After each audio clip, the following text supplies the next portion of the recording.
Before I start, I'd like to report that later today I'll be signing a bill funding the government operations for the next few months. Funding the government isn't a great achievement.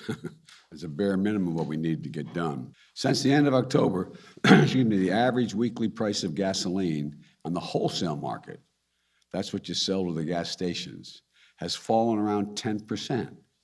Because of my actions, the actions that my administration has taken, in partnership with business, with private business and labor, retailers and grocery stores, freight movers and railroads, these shelves are going to be, the shelves of our stores are going to be well stocked.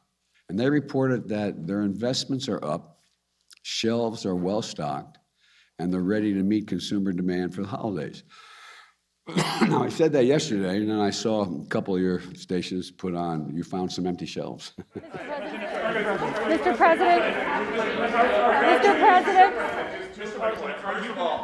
First of all, Mr. President, your voice sounds a little different. Are you okay? I'm okay. I have a test every day to see a COVID test.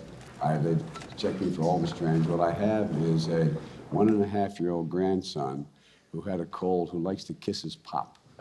And he'd been kissing in my, anyway, so, but it's just a cold. And then Europe, with the Ukrainians, of initiatives to make it very, very difficult for Mr. Putin to go ahead and do what people are worried he may do. But that's in play right now. Vaccine mandates. Our vaccine mandates holding people back from jobs. Are you going to talk to Putin soon, Mr. President?